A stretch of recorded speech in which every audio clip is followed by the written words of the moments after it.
I will always remember, and I can't help but share this anecdote with you. Upon arriving at Kennedy Airport, this was a little bit before, it was the first time I was going to the United States. It had struck me a lot. I get in a taxi and I start talking to the taxi driver.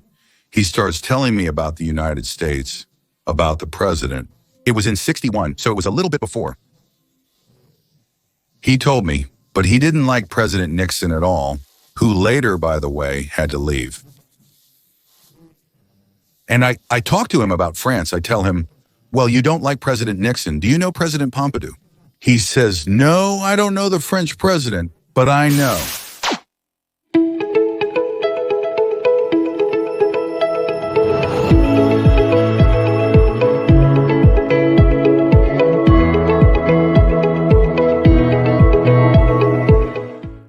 Hello Team Mindset, I hope you are well. I am pleased to meet you today to be able to talk about Bernard Arnault, the Chief Executive Officer of the Moet Hennessy Louis Vuitton Group.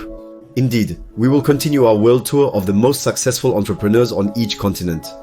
After Aliko Dangote, the richest man in Africa, Jack Ma, the richest man in Asia, even if this is not necessarily the case today with the problems he is facing with Alibaba and Jeff Bezos in North America, who is the richest man in the world thanks to Amazon. Today we will discuss Bernard Arnault, the wealthiest person in Europe and recently the second richest globally. In this video, he shares the advice he has used to succeed, from being an heir of a bourgeois family in the north of France to a fortune of over $180 billion. Bernard Arnault is a French businessman, the main shareholder of Arnault Société par Action Simplifiée, which controls the Moet Hennessy Louis Vuitton Group, including Louis Vuitton and Moet Hennessy. The conglomerate owns a galaxy of about 70 extremely renowned and very luxurious brands, such as Berluti, Louis Vuitton, of course, Celine, Tiffany, Kenzo, Dom Perignon, Christian Dior or Fendi. He graduated from the Polytechnic School. His father, Jean Arnault, owns a public works company. In 1971, Bernard Arnault joined his father's company, Ferinel, which he pushed to transition into real estate development. He succeeded his father in 1978. At the head of the company in 1984, he invested all of the family fortune, about 90 million francs or approximately 12 million euros, in the purchase of Financière Agache. He becomes chief executive officer and takes the reins of Christian Dior, Le Bon Marché and Conforama. Bernard Arnault acquired Moet Hennessy Louis Vuitton after the October 1987 crash. Moet Hennessy Louis Vuitton is a new luxury group created from the merger of French companies Moet Hennessy and Louis Vuitton. The next year, the group seeks investors. Bernard Arnault acquires over 25% of the group's shares, becoming a major shareholder. Meanwhile, the group faces major challenges and launches a takeover bid to secure definitive control. He then leads a development plan for the group that allows Moet Hennessy Louis Vuitton to become the world's leading luxury group. In 11 years, the group's value has multiplied by 15, while revenue and profit have increased by 500%. Small disclaimer, because I already know. What some people will say while watching this video is that Bernard Arnault indeed came from a family that already had means. But he managed to turn a fortune of about 90 million francs, which is about 12 million euros, into $180 billion. These tips can be very interesting for entrepreneurs. I'm Almansour Diallo, an entrepreneur and founder of Naveco, a private chauffeur company operating across Europe. On this Entrepreneur Mindset channel, you will discover motivation, inspiring entrepreneur interviews, and fascinating stories like that of Bernard Arnault. Let's get started with his advice.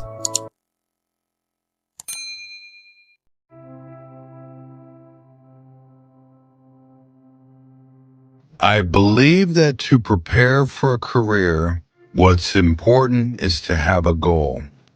I had the idea of becoming an entrepreneur.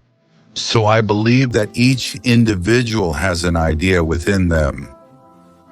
What's essential is to externalize this idea, to find it in a way that rapidly makes you feel comfortable in what you're doing, and to be able to start very quickly in a path that can later give them fulfillment.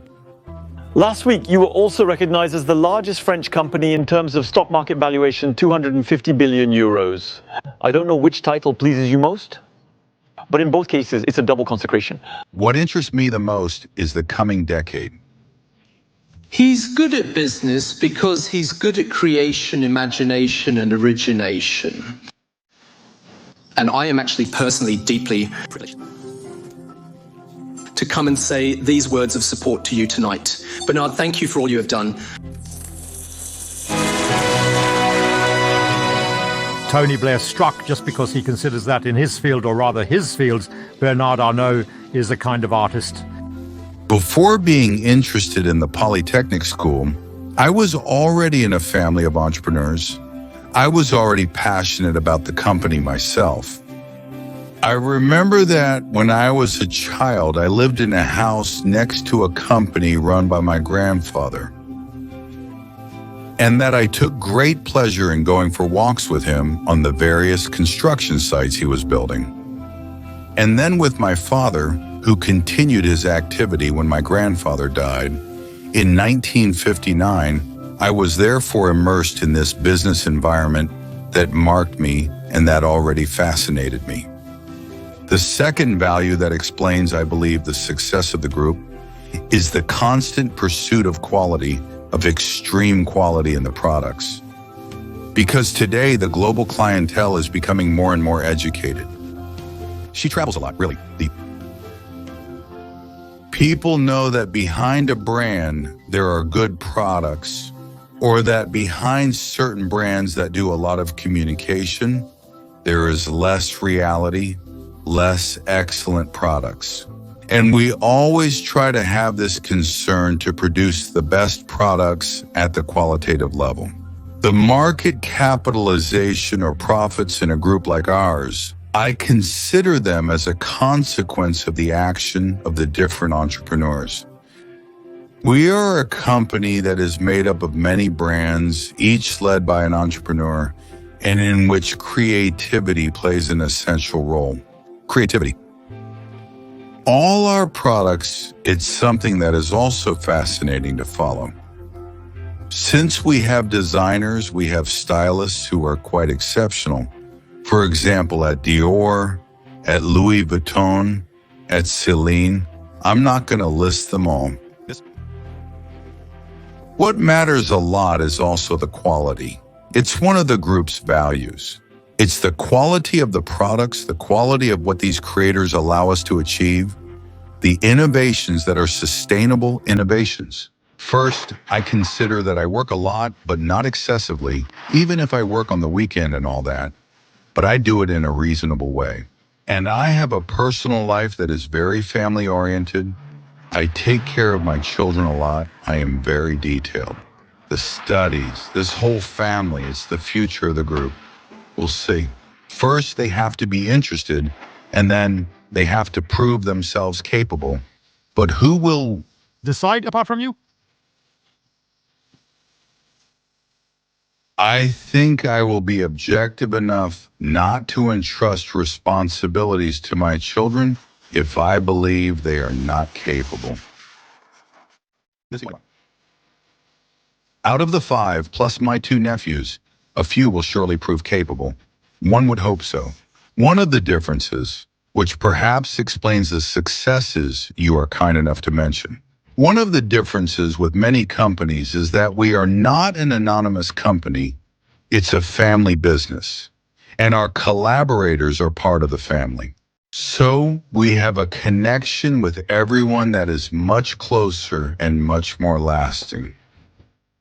Since I'm not going to recall the number of years, but at the head of this group for quite a number of years, and that our goals are long-term goals, I believe we never really recover from the loss of our father.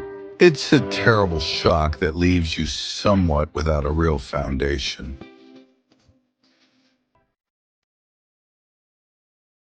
I believe we never really recover. Is it precisely because of him that you did all this? He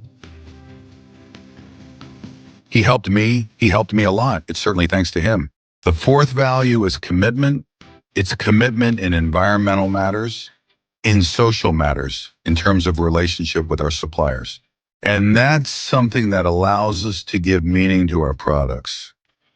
Because today, one of the characteristics of the market for our high quality products is that the customers who are interested in them want not only an innovative product, a quality product, but a product that brings meaning. And we bring meaning by being defenders of the environment. We were the first French group in 1992 to create a specialized service and environmental department. We attach very particular importance, given our origins, also in agriculture, with champagne, cognac, great wines, to everything that concerns the earth, and therefore to preservation. My father, who is a centralian, also an engineer, who was himself very oriented towards construction and public works, quickly told me, listen, this company that had 1,000 people, it was a small and medium-sized enterprise. I see that you have a certain ability to make it work. So why wouldn't you take care of it yourself?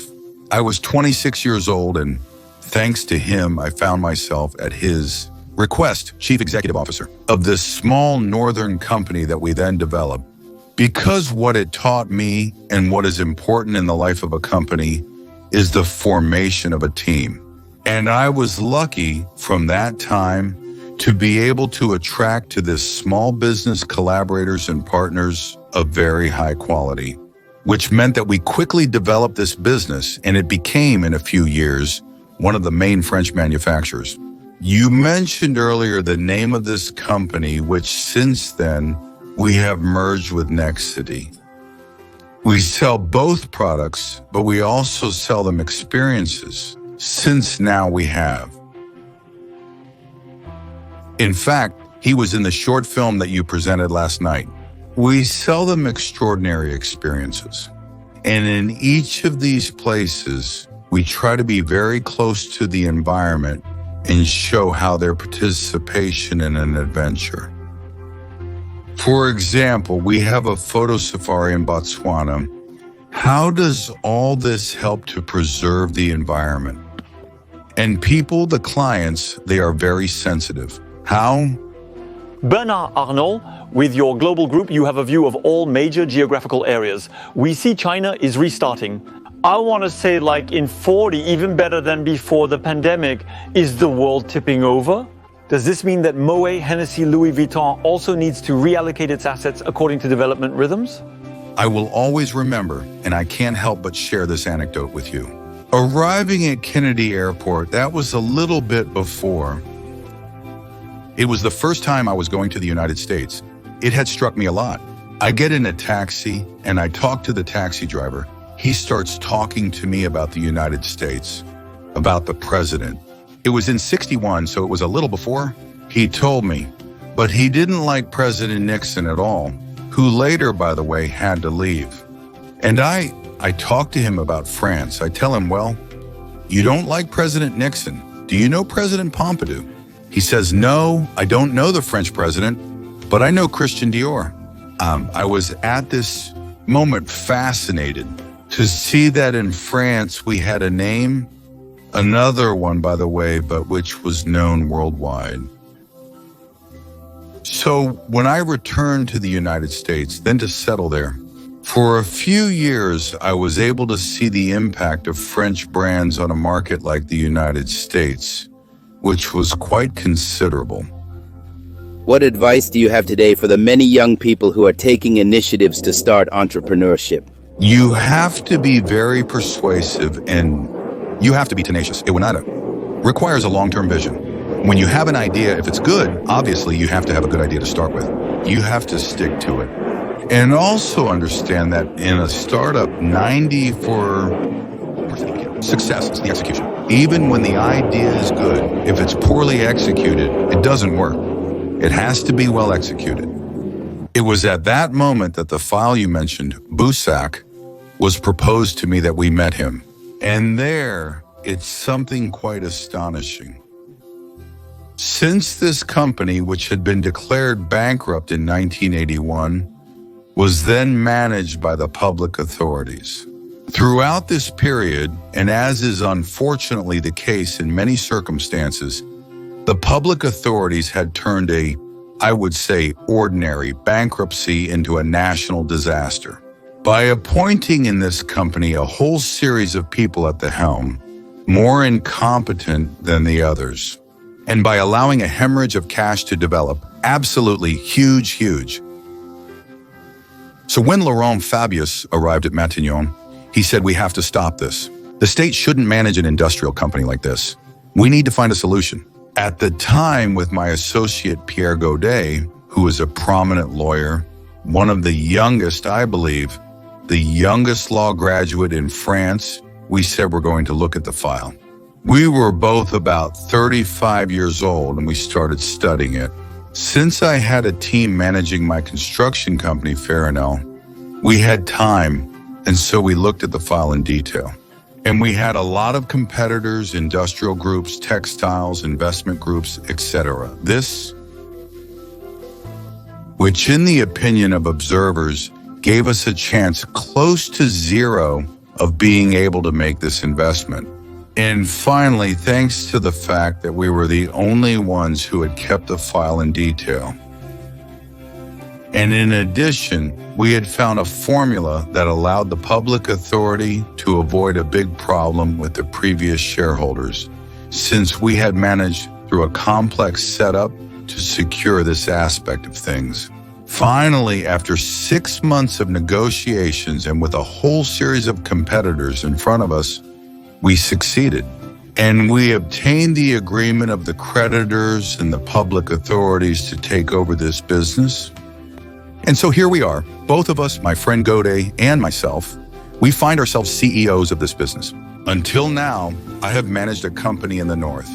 There we find ourselves at the head of Busac, which employed roughly, it's not very big yet, but still, 20,000 people, and which was losing 100 million in cash per month.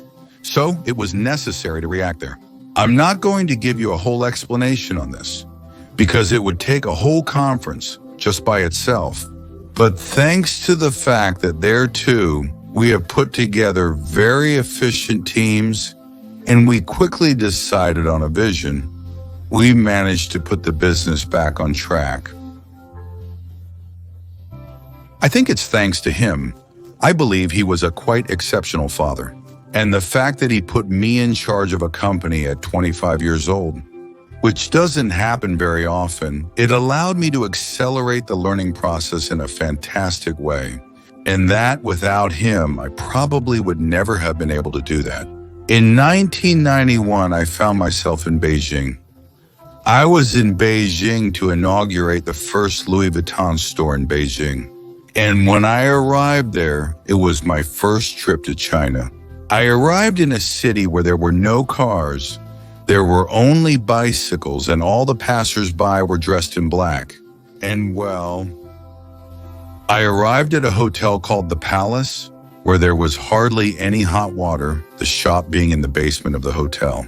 And at that moment, I was you gotta bro. I went to see the shop and they told me, yes, it's small, but we're starting to sell quite expensive products. It works pretty well, so you should still analyze all of this, which I did. We met the leaders at the time who told us about their desire to develop the economy, etc. So we decided, and we were the first to develop the business in China. Which means that today, the Louis Vuitton brand is the leader in the Chinese market and far ahead of all other luxury brands. And of course, in the meantime, we have added all of our brands to the market. And today we have over 20,000 employees in China. The same thing happened in 1993 in Russia, in 1993 in Russia. It was Mr. Yeltsin. And it happens that I was friends with the great cellist Rostropovich, a huge artist who invited me to attend a concert he was giving in Red Square. So I find myself in Red Square. I listen to his magnificent concert, and afterwards he tells me, listen, come with me, we're going to see my friend. Mr. Yeltsin, his friend, will talk to us a bit about all this. Between 2 glasses of vodka, because both of them drank a lot of vodka. I abstained because I would have died if I had drunk 1/10 of what they could both ingest. And Slava Rostropovich only drank after his concerts. He explains to us, Mr. Yeltsin, that Russia is going to develop, that there are energy reserves, etc. So we decide to invest, to open stores. We still have a store on Red Square, which dates back to that time, on the corner, a store called GUM in Red Square. Maybe those of you who have been to Russia have seen it. So, The group has developed in this way with a pioneering spirit, because it's very important to have this kind of adventurous spirit. I was talking about the dream earlier. There you go. We go to Russia, we find good teams to start business in Russia, and we develop that. Well, I am naturally a dreamer. I think that it's good in business to be able to dream. We need to set goals for these teams that are sometimes beyond what is normally conceivable. And so I actually started like that at the very beginning. So dream for now. What makes me dream is our products. I try to make them more and more attractive. That's my goal for the next 10 years. In businesses, you always have to dream a little. You shouldn't be a dreamer, but you need to have an agile mind and always be oriented towards surpassing yourself. So we thought, since what interested us about Busak, it's several things, and notably a few brands, including Christian Dior. We thought, here's a gem. I had been able to experience it in the United States. Here's a French gem. We will try, starting from this, to transform this group and make it the world's leading luxury group. Obviously, we had no idea when we said that how to proceed to achieve the goal. But defining a mission like that, it galvanized the teams. It galvanized all our collaborators, and they felt with us. Invested with a mission to do something extraordinary without knowing too much. For several years now, I've been telling my employees and shareholders that we can't continue to have sustained growth. With very low interest rates, valuations that are skyrocketing. While ever since I've been in business, I've noticed that every 10 years at most, a major economic crisis occurs, and I was not listened to. There, I had not anticipated at all that this crisis would be of a health origin, but we are in a quite dramatic economic crisis. We have a business that has developed a lot in the United States, which is cognac. That's an interesting case because when I arrived at the head of Moet Hennessy Louis Vuitton, we already had the NC Cognac, and one of the main markets was Japan. I'm going to show you how much you also need to be able to manage cyclicity. And I remember being told, you see, it's wonderful. We're going to exceed 1 million cases of cognac in 1991 in Japan. Well, today, therefore, a few years later, 25 years later, in Japan, the market has completely changed. And we only sell 3,000 or 4,000 cases now. So we witnessed the collapse of a market, and thanks to the adaptability of our teams, we transferred a good part of this demand both to China, which developed during the period, and to the American market. So today, MC is a product that is extremely in demand in the United States. To the point that we are a bit short, we are even very short in production capacity. For a very long time now, our strategy has been precisely to cover almost the entire planet with our establishments, with our boutiques, and with our various subsidiaries. So it's true when one part of the world is not doing as well, which is the case with Europe at the moment. With no more visitors, airports have shut down. In short, Europe is currently the most delicate, the most devastated area in the world. But at the same time, as you pointed out, China has bounced back in an astonishing way. Japan is doing not too bad, with a relatively low number of deaths, and so the economy continues. And the United States, well, they are in a concerning health situation, but at the economic level. For now, I don't know what the new president is going to do, but it seems to be working. So a geographical distribution that is, it's true, favorable to us at the moment. It's also true that a group like ours gets stronger when it goes through a crisis, because its economic presence allows it to get through these difficult times better than others. And so compared to some competitors, we come out relatively strengthened. So here I just want to make a small remark. We need to be very careful. I am always very careful when investing in a new company, because I've noticed that the one who buys a company, much like the one who buys a used car, is always at a disadvantage. If he doesn't know the various problems that there can be, and obviously the one who sells it to him always tends to greatly enhance the presentation of the item he wants to sell. So I've always been very cautious, which has actually led me to miss out on some deals because maybe I was too cautious.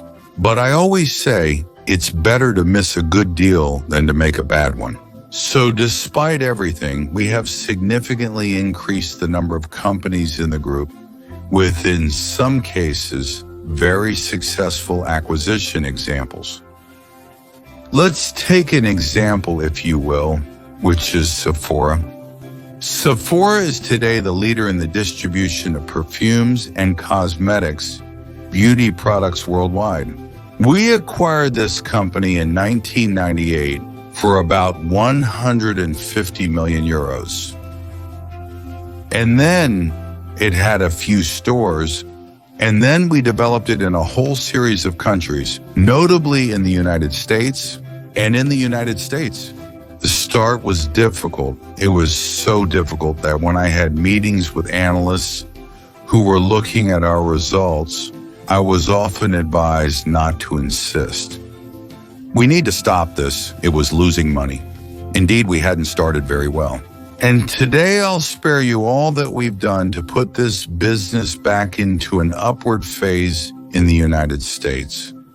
Today on the American market, Sephora is the top seller of beauty products, outselling all the American chains, the Macy's, the Bloomingdale's, and all that in physical stores. But it's also the top online seller of beauty products in the United States. And so from France, we have a lot of possibilities. Since France is a wonderful country, it has been at the business level often restrained, particularly at the level of small and medium-sized businesses. It has been restrained. And we try to demonstrate that it is possible from France to develop a global business. So the entrepreneurial attitude, it also consists of, and this is very important, always being dissatisfied. We are never happy with what we do. We always think it should be better, especially when things are going very well. I told my colleagues we had record results in 2016. We just exceeded the ceilings of the company's value. I would have said now is the time to be most cautious, because first we must absolutely fight against self-satisfaction. There is nothing worse for an organization than to find itself in a situation of self-satisfaction. And it's very easy when you have something that works very well, that everyone writes about. It's fantastic. You say, that's it, we're there, it's over, we have everything we need. It's precisely, in my view, in businesses, at that moment that you need to be most vigilant.